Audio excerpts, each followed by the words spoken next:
I called the plumber on a Tuesday morning, the same way I'd done 100 ordinary things in my retirement. Quietly, without thinking much of it. My daughter and her husband had left for a 10-day trip to Banff the Friday before, and she'd mentioned in passing that the kitchen faucet had been dripping for weeks. "Dad, would you mind?" That's all she said. And because I'm the kind of man who minds, I called Riverside Home Services and arranged for someone to go on Thursday afternoon with my spare key. I didn't think anything of it. Why would I? I'm 71 years old. I spent 34 years as a social worker with the province of Ontario, most of that time in child protection. I've seen things that would turn your stomach inside out. I thought after all those years that I'd developed a kind of radar for trouble, that I'd know it when I smelled it. But when it's your own family, you stop looking, you trust, you assume. That was my mistake. My name is Gordon. Wait, no, that's on the list. Let me start again. My name is Raymond. No, that one too. My name is Alistair. Alistair Fenn, retired. Widower. Father of one daughter, Pamela, whom I love more than I know how to say. Grandfather of one boy. My grandson Oliver, who was 8 years old when all of this happened, and who is the reason I am still standing here today with something worth fighting for. I need to tell you about that Thursday. The plumber's name was a young fellow, mid-30s, name of Sean. He'd worked for Riverside for about 6 years and came with good reviews on their website. I'd spoken with him on the phone the morning I booked. Polite, professional, said he'd be in and out in under an hour for a standard faucet repair. He called me at 2047 in the afternoon. I was in my kitchen in Guelph, eating a late lunch and watching the birds at the feeder outside my window. I picked up on the second ring. "Mr. Fenn?" His voice was strange, quiet in a way that felt deliberate, like he was trying not to be heard. "Speaking," I said. "I'm at the property on Lakeridge Drive." A pause. "Sir, I need to ask you something, and I need you to be honest with me." I put down my fork. "Go ahead. Is there supposed to be anyone in this house?" My chest went tight, the way it used to before walking into a bad call. "No," I said. "My daughter and her husband are in Alberta. The house is empty." Another pause. Longer this time. "Sir," he said, and I could hear him breathing carefully. "There's a sound coming from behind the utility room wall, near the back of the basement. I've been standing here for 5 minutes trying to convince myself it's the pipes or a raccoon in the wall, but—" He stopped. "It sounds like a child." I was in my car before he finished the sentence. I drive a 2019 Subaru Outback, and I drove it 40 minutes to Mississauga in 31 minutes. I'm not proud of that. I'm also not sorry. Sean was standing in the front yard when I pulled up, still holding his pipe wrench, his face the color of old snow. He'd propped the front door open. I could hear, even from the driveway, a small rhythmic thumping. "It's coming from the far side of the utility room," Sean said. "There's a door. It's got a padlock on the outside." A padlock on the outside. I've seen padlocks on the outside of doors before in my career. Never once was it for a good reason. The utility room in my daughter's house was in the back corner of the basement. Water heater, furnace, shelving for holiday decorations. The door was metal, painted gray, and the padlock was a heavy-duty master lock, the kind you'd use on a storage unit. There was a folded towel pushed against the bottom of the door from the inside. I knocked. "Oliver, it's Grandpa, are you in there?" The thumping stopped. Then a small voice, cracked and hoarse, said, "Grandpa." I can't describe what happened inside me in that moment. After 34 years of child protection work, after holding my professional composure in rooms that would crack most people open, I stood in front of that gray door, and I felt my hands shake for the first time in my adult life. "I'm here, Bud," I said, and my voice did not shake because he needed it not to. "I'm going to get this door open, okay? You stay back from the door." Sean had bolt cutters in his work van. He was back with them in 45 seconds. When the lock gave and the door swung open, the smell hit me first. Stale air, urine, unwashed child. And then Oliver stumbled out, blinking in the light, and wrapped both arms around my waist and didn't say a word. He was wearing the same clothes he'd been wearing in the photo Pamela had sent me 9 days ago, when she said they were heading out soon. A blue Edmonton Oilers hoodie and gray sweatpants. His socks had worn through at the heel. His lips were cracked. There was an empty plastic water bottle and a sleeve of crackers on the floor behind him. Breton crackers, the kind in the green box. And from the state of the packaging, they'd been gone for days. I held him and I counted backward from 10 in my head, and I told Sean, without turning around, to call 911. Already dialing, he said. Oliver didn't cry. That was the part that broke me more than anything. A child who has been alone and frightened long enough that he stops expecting things to change. He just held on to me and kept saying, very quietly, "I knew you'd come, Grandpa. I knew you'd come. Grandpa, I knew you'd come." I found out later he'd been in that room for 8 days. My daughter and her husband had been in Banff. I want to stop here and tell you something about my son-in-law Bradley, because I think you need to understand who he is before the rest of this makes sense. Bradley Cosgrove was 42 years old. He worked in financial services in downtown Toronto, made good money, drove a Range Rover. He was the kind of man who was charming at dinner parties and cold at breakfast. He and my daughter Pamela had been married for 5 years. Oliver was Pamela's son from her first marriage. His biological father, my daughter's former partner Ryan, had died in a motorcycle accident when Oliver was 2. Bradley had never adopted Oliver. He had never, as far as I could tell, particularly wanted to. Pamela loved Bradley. I had never been sure why exactly, not in the way you're sure about people you trust. But she was happy, or said she was, and Oliver seemed okay at family dinners, and I told myself I was being an overprotective old man. I should have trusted the part of me that had been trained to notice things. What I learned in the weeks that followed, through police interviews and child protective services and eventually a Crown attorney, was this. Bradley had been locking Oliver in the utility room intermittently for over a year. Not every day, that would have left marks too easily. But when they wanted a weekend away, when Bradley found Oliver difficult, when Pamela was too afraid of her husband's moods to push back, Oliver had been trained, through a mixture of fear and isolation, not to tell anyone. His teacher had flagged a change in his behavior 8 months earlier. The school had reported it to CPS. A CPS worker had visited the home. Bradley had been charming. Pamela had said everything was fine. The case had been marked resolved. I spent 20 minutes with the first police officer on scene before I understood what I was looking at, and then I called my former colleague Frances, a child protection supervisor in York Region with whom I'd worked for a decade, and I told her exactly what I'd found. And I asked her to make sure the right people in the right offices knew about this before Bradley Cosgrove got a phone call from anyone. She said, "Leave it with me." I left it with her. The police reached my daughter in Banff that evening. From what I was told later, she broke down immediately. Said she'd thought Bradley had made arrangements. Said she'd been too scared to ask questions. Said she didn't know. A Crown attorney would eventually make those questions the centerpiece of a very difficult conversation. Bradley's phone told a different story. He'd been on it constantly during the trip. He'd received a text from a friend 3 days in, "How's the kid?" He'd replied, "Not my problem right now." That message came into evidence later.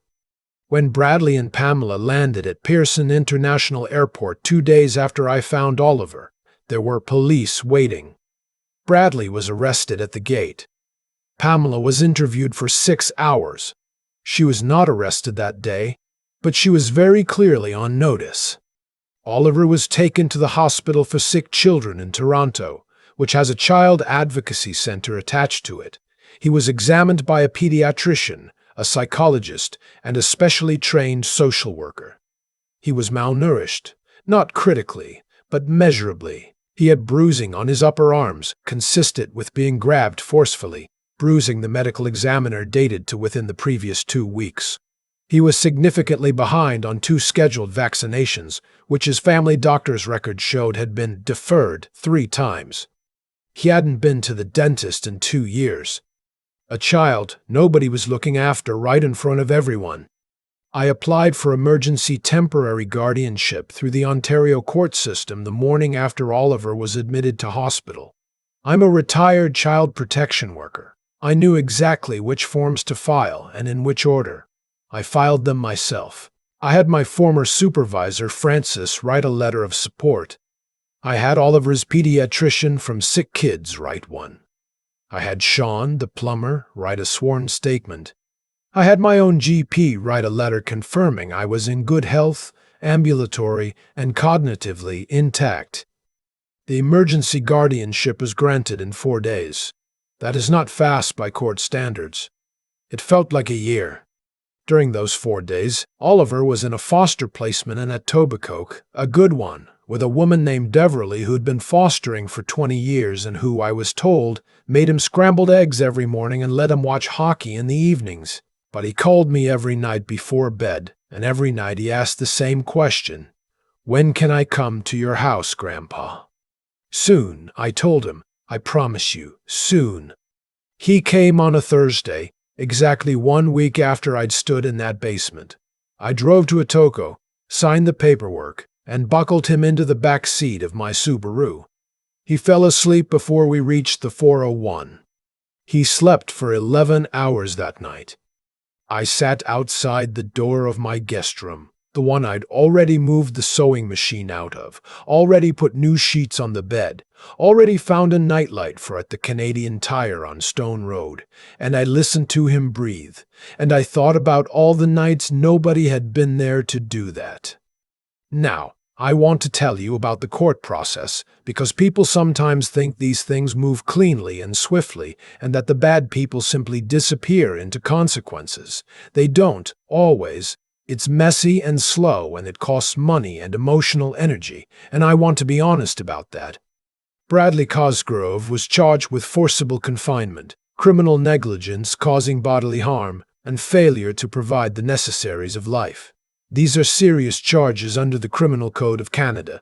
His bail was set at $150,000, with conditions that included no contact with Oliver, surrender of his passport, and mandatory check-ins with police. He posted bail within 48 hours. His employer put him on paid administrative leave. He hired a very expensive lawyer. My daughter was charged separately with failing to provide the necessaries of life. Her lawyer argued that she had been in a coercive control situation, that Bradley had systematically isolated her from her friends, monitored her communications, and used financial dependence to prevent her from acting on her own concerns. This was not, as some people might assume, a simple matter to argue or to dismiss. I believed my daughter had been coerced. I also believed she had failed Oliver. I held both of those truths at the same time, which was the hardest thing I've ever done. I did not testify against my daughter. I did testify in the Crown's case against Bradley. I sat in a witness box at the Brampton courthouse on a cold February morning, and I answered every question the Crown attorney put to me, and I watched Bradley Cosgrove sit at his defense table in a blue suit, looking at me like I was something he'd found on the bottom of his shoe. And I thought about Oliver falling asleep in my back seat, and I answered clearly and without raising my voice, because that's what the job requires. Bradley was convicted on all 3 counts. The sentencing hearing took place in April. The pre-sentence report noted that Bradley had expressed limited remorse and had consistently framed his actions as a discipline strategy and a personal parenting choice. His lawyer argued for a conditional sentence, house arrest essentially. The Crown argued for federal custody. The judge sentenced Bradley Cosgrove to 3 years and 8 months in a federal correctional facility. He was also placed on the National Sex Offender Registry. There had been a finding relating to a pattern of behavior with Oliver that I am not going to detail here, but that formed part of the sentencing consideration. He was prohibited from being in the presence of anyone under 16 for a period of 10 years after his release. He is currently serving that sentence. My daughter received a conditional sentence of 12 months to be served in the community, with strict conditions including parenting classes, individual therapy, and supervised access to Oliver once per month, with a social worker present. Once Oliver's therapist determined he was ready for it. He was not ready for it for 7 months. When the first supervised visit finally happened, I drove Oliver to the office on a Saturday morning. He didn't say much in the car. When I pulled into the parking lot, he looked at the building for a moment and then said, "Is she still my mom?" "Yes," I said, "she's still your mom." "But you're going to keep being my grandpa?" "That one is permanent," I said. "That one nobody can touch." He nodded, like that settled it, and got out of the car. I want to tell you where things stand now, because I know from experience that people need the ending, not because life is neat, but because sometimes you need to see that it lands somewhere better. Oliver is 9. He goes to a school about 10 minutes from my house, and his teacher this year is a young woman named Ms. Tran, who he thinks is the best person alive because she lets him keep a small hermit crab on her classroom shelf, which he has named Gretzky. He started skating lessons at the Guelph Griffons community program. Nothing serious, just recreational, Saturday mornings, and he has opinions about everything. Loud opinions, the way kids that age do. And that fact alone makes me want to collapse with gratitude every single time.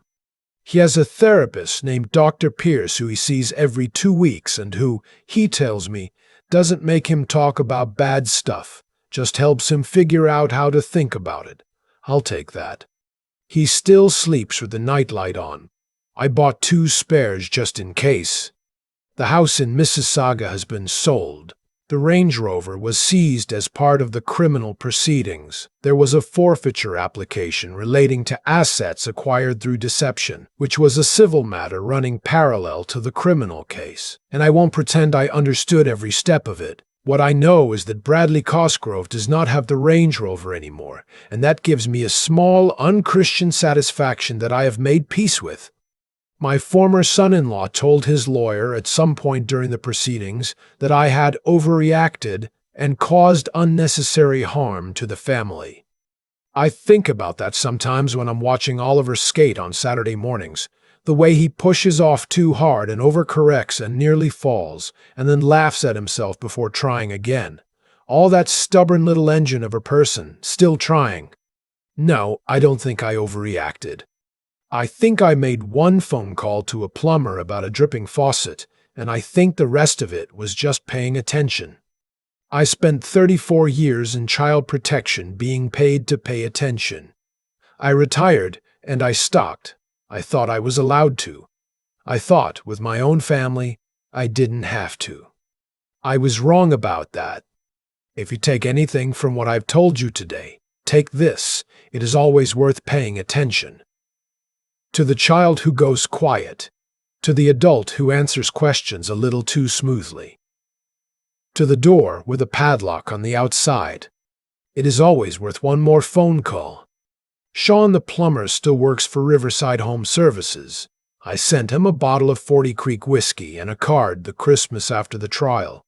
He sent back a handwritten note that said he thought about Oliver sometimes and hoped he was doing okay.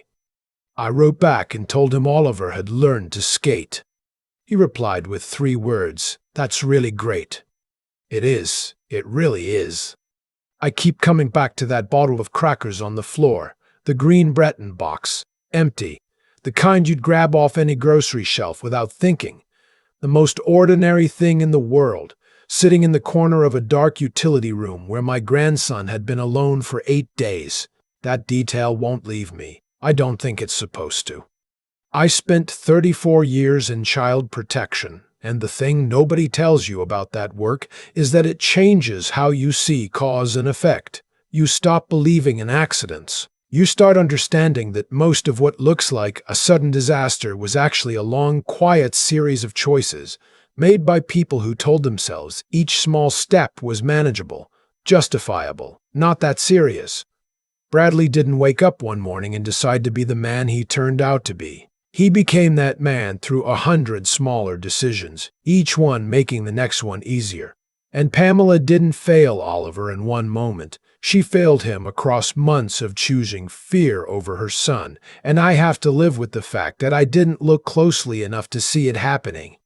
That's the part I carry, not with guilt that paralyzes. I'm too old for that, and Oliver needs me functional, but with the honest recognition that good intentions are not the same as paying attention. I intended to be a good grandfather. I showed up at holidays and birthdays and drove 4 hours in a snowstorm to make it to Oliver's first school concert. I thought that counted. I thought presence at the easy moments was the same thing as being genuinely watchful. It isn't. What I know now, and what this whole experience pressed into me in a way that I couldn't reason my way around, is that the people who actually protect others are the ones who stay morally awake even when it's inconvenient. Especially then, it would have been easy and socially comfortable and less disruptive to my retirement to look at Bradley's charm and Pamela's reassurances and decide that everything was probably fine. I'd done exactly that for the better part of 2 years. And a child paid the price in an empty room in the dark. The other thing I think about is Sean, a plumber, mid-30s, no training in child welfare, no obligation beyond fixing a faucet. He heard something that didn't fit, and instead of talking himself out of it, he stood there for 5 minutes and then called me. That took a kind of clear-headedness that I don't want to undervalue. He could have decided it was pipes. He could have fixed the tap and gone home. He chose to be honest about what he was hearing, even when honesty was the harder, stranger, more complicated option. That is its own form of intelligence, the kind that doesn't come from credentials, but from a willingness to trust what you're actually observing over what would be more convenient to believe. Oliver is 9 now, and he is stubborn and loud and full of opinions about hockey and hermit crabs, and every single one of those opinions is a small proof that kids are remarkably hard to extinguish if someone shows up for them in time. He didn't give up in that room. He waited. He had enough left in him to say my name when he heard my voice through the door. That kind of persistence, the will to keep existing, keep hoping, keep knocking on the wall, is something you can't teach a child directly. You can only try to make sure they've seen it modeled, that they have enough stored trust in someone to believe the knock will eventually come. I try to be worth that trust every day. I don't always succeed. But I keep trying, because that's what Oliver showed me from the floor of a basement utility room. You keep going. You trust someone will come. And when you're the one on the outside of the door, you don't walk away.